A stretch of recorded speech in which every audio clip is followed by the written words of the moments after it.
Welcome to Newshour. Tonight, our spotlight turns to Portugal, where voters are heading to the polls on the 18th of May in a snap parliamentary election that could reshape the country's political direction. Called after Prime Minister António Costa's resignation and a failed confidence vote, the election has pitted the centre-right Democratic Alliance, led by Luis Montenegro, against the Socialist Party, with neither side expected to win an outright majority. Well, opinion polls suggest a fragmented parliament is all but certain.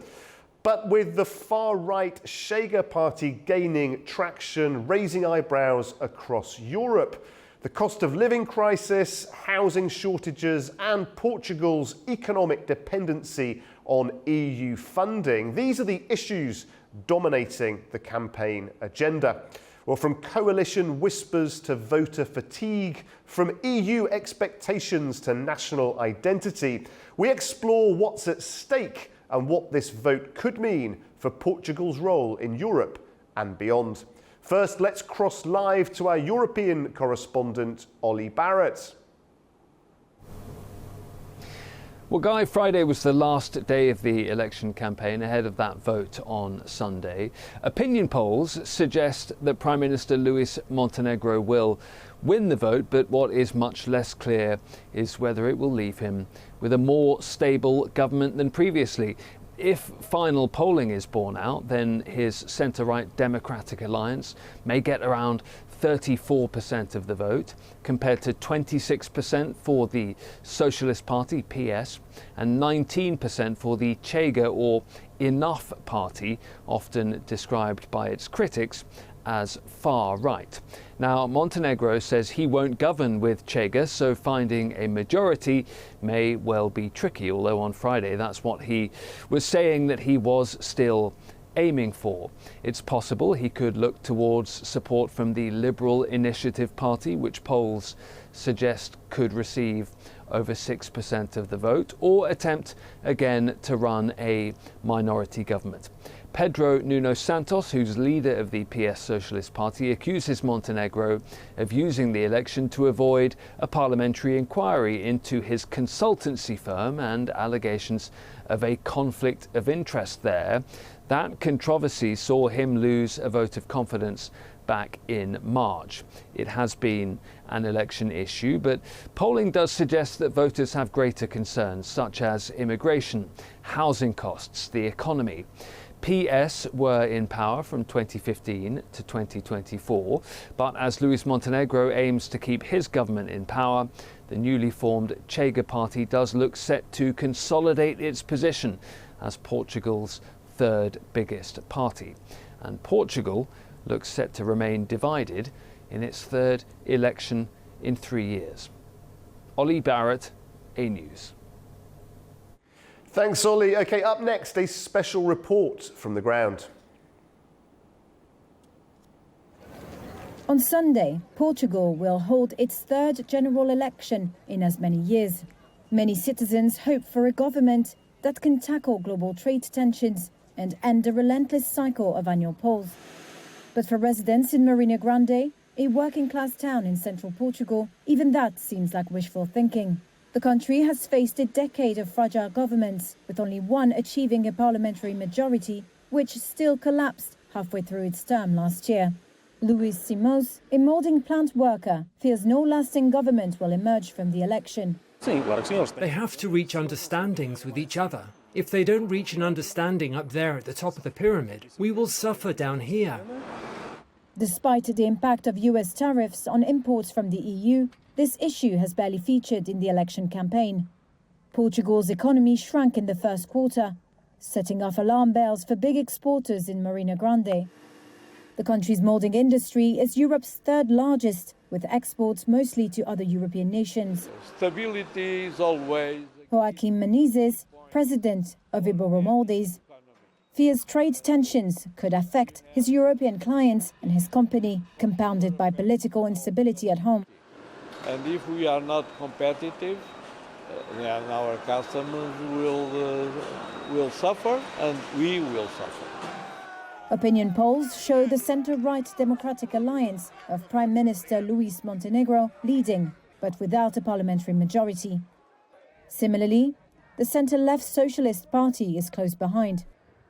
Marina Grande traditionally votes socialist, but many turned to the far-right Chega Party last year, which won 20.5% of the vote in the region. Nationally, Chega has been polling steadily, but its rhetoric is seen as too toxic for it to be a kingmaker. Political science professor José Tomás Castelo Branco of Lisbon's Catholic University cites voter fatigue after many elections. Portuguese people don't seem to be mobilized by political ideas because the political parties, the main political parties, are not serving the public with interesting political ideas that capture their mind, their imagination, that may capture their hopes for the future. Okay, let's get to know the candidates a bit better now, and crucially the issues that they're running on. Luis Montenegro is the leader of the centre-right Democratic Alliance, a coalition led by the Social Democratic Party. A trained lawyer and former parliamentary leader, Montenegro is positioning himself as the steady hand Portugal needs after months of political turbulence. His message is clear: restore confidence, rein in public spending, and refocus government on pragmatic solutions. While not charismatic in the traditional sense, he has presented himself as a dependable alternative to socialist rule. He's promised to protect EU-aligned reforms while pursuing tax cuts, support for the middle class, and a leaner state. Yet his biggest challenge may not be the campaign, but the coalition talks that would follow a narrow victory. Pedro Nuno Santos stepped into the Socialist Party leadership after the resignation of Antonio Costa. A former Minister for Infrastructure and Housing, Santos represents the more assertively left-wing wing of the party. He supports public investment in transport, housing, and green infrastructure, insisting the state must lead Portugal's post-pandemic transformation. Critics see him as too bold, too soon. But to his supporters, he's offering a serious response to a mounting cost of living crisis. His campaign has leaned on familiar socialist themes: job security, public services, and defending the welfare state. His task? To preserve his party's legacy while proving it still has the vision to lead. André Ventura is the founder and face of the far-right Chega Party. A former academic and television pundit, he has rapidly transformed Chega from a fringe movement into Portugal's third largest political force. Ventura campaigns on a law and order platform, demanding tougher sentencing, tighter border controls, and what he calls a return to national pride. His style is populist, provocative, and often polarizing. He frames himself as the only true outsider challenging a corrupt establishment. His critics accuse him of dog-whistle politics and scapegoating minorities. Still, his growing base, especially among disaffected rural and working-class voters, makes Chega a potential kingmaker in any post-election deal. João Coutrinho Figueiredo leads the pro-market Liberal Initiative, one of Portugal's youngest and fastest-growing parties. A former business executive and economist, he appeals to urban professionals and entrepreneurs disillusioned with the traditional left-right divide.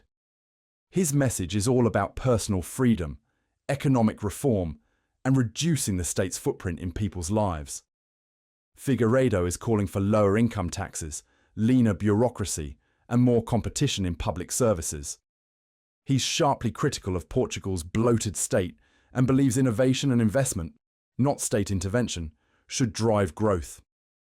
While still polling modestly, he's positioning IL as a future coalition partner and a credible liberal voice in the country's next political chapter. Okay, joining me now to discuss what this vote could mean for Portugal, its role in Europe and beyond, is António Buscardini, an expert on political communication, public affairs and Europe, joining me from Brussels. Mr. Buscardini, thank you very much indeed for joining us on Newshour. And we heard there in the reports some sense that the public hasn't been necessarily captivated by the messages of this election, a sense of a country divided. What's your impression of the efficacy of the political messaging in this campaign? Thank you very much for the invitation. Indeed, this campaign is very much atypical. First of all, I need to go back to the beginning of democracy in Portugal after the Carnation Revolution to see such a process, in the sense that we are having a second election within 12 months. I remind you that the last election took place in March 2024. There is a lot of friction between the parties, friction even between the public. The public, in fact, the citizens don't really trust polling. Portugal was a very predictable country in the sense that we knew more or less who could win. The center-right party, traditionally PSD, or in coalition with the Christian Democrats, or the alternative would be the socialists. That changed. And that changed, in fact, with the last election of the ongoing president of the European Council, António Costa, when he won with an absolute majority. So even the socialists were surprised with this. When this happened, something changed in Portugal. The election last year of Luís Montenegro is a perfect example of that.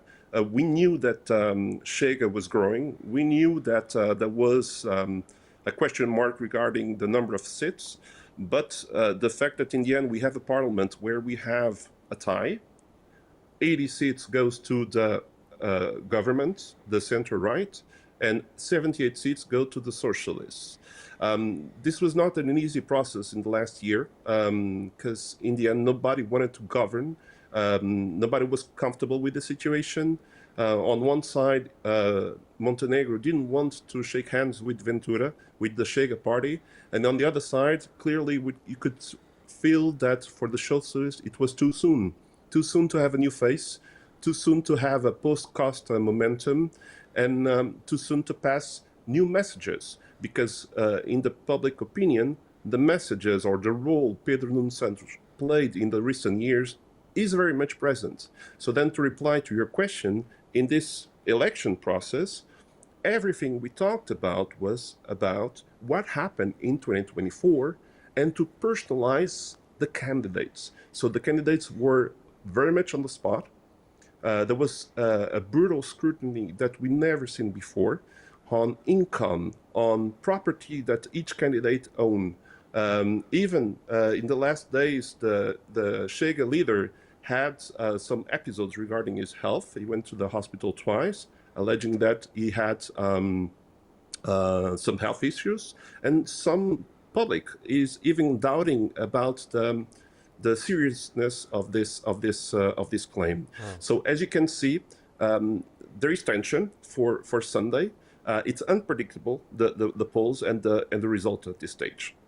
Yeah, it's very interesting this, because you can draw some comparisons with other countries in Europe too. The disillusionment with the status quo from the public, a lack of trust, turning away from the old centre-left versus centre-right situation, the rise of the populist right. What's causing this, do you think? Is something bigger happening? Portugal has always been an atypical case from a Western perspective, because, first of all, not many people understand, looking at Portugal, why a party called Social Democrat represents the center-right. So starting with that, there is something unique in Portugal. Then, regarding the trusts and the European movement, if you want, indeed, we have now a party that represents a populist movement.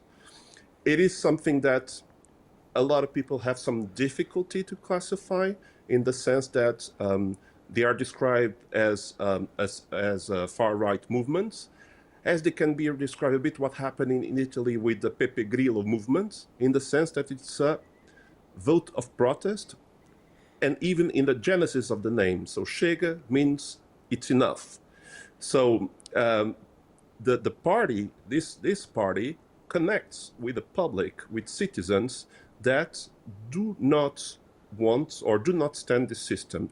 The last elections, we had people voting for the first time, and not because they turned 18, but simply because before they didn't care about politics. So that for the first time, they identified with a party that could give them the answers they were claiming to. So today in this election, there is a disconnection between the speech of Chega, for instance, where that could be very much predictable, aligned with the other speeches in Europe, security, migration, the position of Portugal within the EU with certain limits, because we are not one of the actors or main actors in the EU. So there isn't a Portugal movement to exit the EU, but there is classical topics. And on the other side, you have a socialist party with a leader that is very much connected with the extreme left parties, and thus is going further away from the center. So this is what gives oxygen to the campaign of Montenegro, because they believe that they can catch the votes from the center, and eventually, if they need some support, they could knock on the door of the liberals. We know we don't know exactly what the result is going to be, obviously, at this stage, but everything points to another power-sharing situation with, likely, as you say, Chega as the kingmakers, if you like, potentially. But what about the fiscal challenges, the economic challenges that the new government is going to have to get to grips with? Obviously, there are different ways that each candidate would approach that. What's your sense, though, of the most important challenges that the new leadership needs to really get hold of on day one in office? Indeed. Well, there is a huge pressure regarding the life in Portugal, the wage, and also the price in buying houses. So housing in Portugal is, if you ask any Portuguese, is the main challenge. There is here something ironic, which is the leader of the socialists. He was, in fact, one of the key actors of the policy regarding housing in the past years. So in a very predictable way, he was accused of not doing anything towards that policy, or to help that policy and to help young Portuguese. So that's one concern. The second main concern, it's not really economics. I heard in your report regarding the figure from this trimester that potentially it can go negative. It's still not confirmed. But I remind you that Portugal has been growing in the past years. So it is, in fact, a situation of conversion, and also even a question of controlling well the deficit, because for the first time in the past years, there was a superávit situation. Now, this is so unpredictable right now that things indeed can change, but both sides are using this first figure from the first trimester as an excuse to launch a negative campaign. So I think it's really much premature at this stage to see if there is a change of course. There isn't really a debate in terms of content, in terms of policies. That's something that that is not present right now. It's more a debate regarding the person. So this election, for the first time, everything is around the leader. It's very unique because we are not used to that in Portugal. Yeah, personalities over policies. It's very interesting. What about the EU in all of this, though? To what extent has EU membership been an aspect of this election campaign? You know, we know that the EU Commission has been working very hard on trying to generate more competitiveness across member states. How does the one affect the other? How does the European Union play out in this election? So here I think there are two dimensions. The first dimension is Portugal being a country from the West, always with a foot in Brussels, in the sense that in the past years now Portugal has a president of the European Council, before with Barroso, president of the European Commission. I mean, there is a consensus between the two largest parties of the importance of the EU, of the importance of contributing in a positive way, and in milestones to say yes, to be present.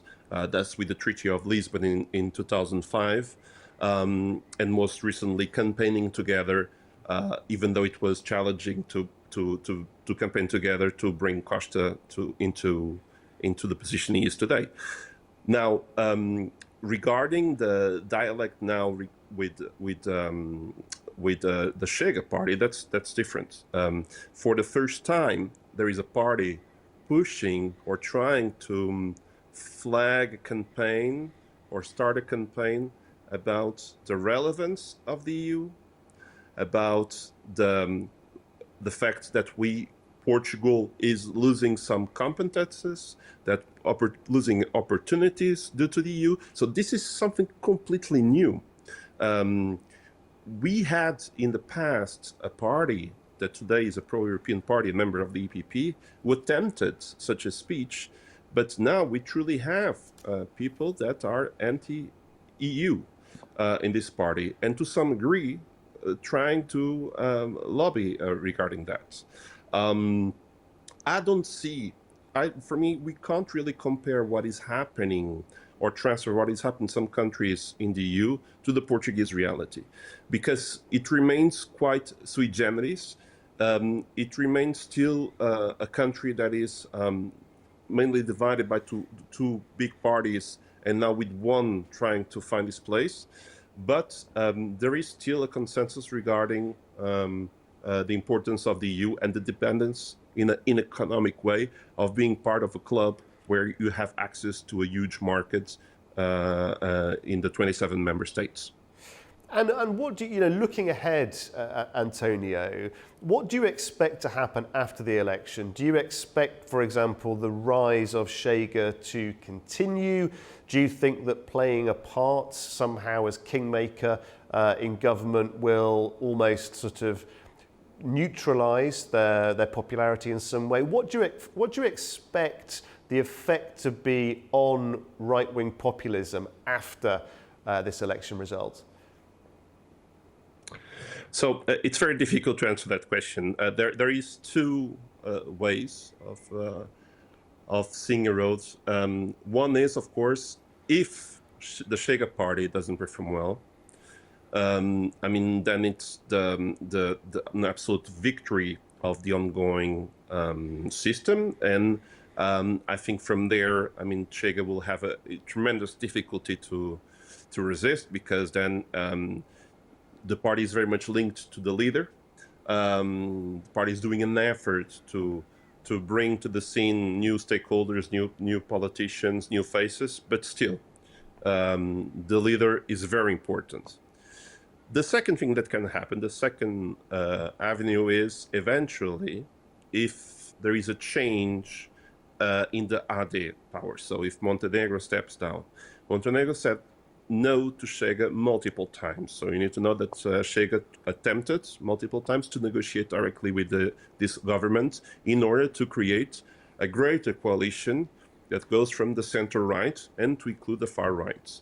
Montenegro always resisted to the temptation, even though within the party there were some individuals that could accept that situation. So with Montenegro out of the picture, who knows what can happen? But it's very difficult at this stage to answer to that question, because the results on Sunday is really unpredictable.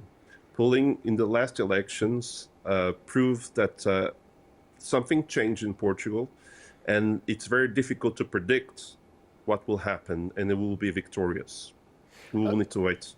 And what's your sense, finally, Antonio, what's your sense of voter turnout, engagement amongst younger voters? I mean, we heard some elements of our report that were suggesting that actually some of these messages haven't really landed. There's a sense of disinterest among some voter groups, although we know that there's constant debate on social media now, admittedly more about personalities than policies. But what's your sense of how well younger voters in particular have been engaged? Well, clearly, younger voters are disconnected. Well, this is not something specific to Portugal. It's a general movement in Europe, aggravated with the fact that you have part of a generation that left the country a few years ago. This is unfortunately public due to the time of crisis in 2011-12. There was a huge wave of movement in Europe.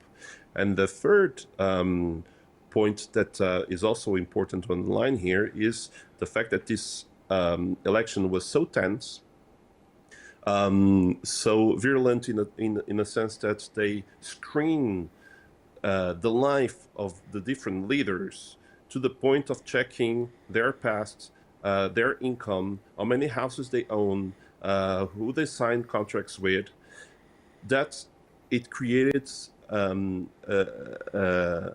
a distance between the debates and the younger generation. One interesting fact is regarding there is, as in any country, one-to-one debates and debates with all the representatives. In total, we are talking about more than 20 debates. The views were, if you compare with the last year election, dropped consistently.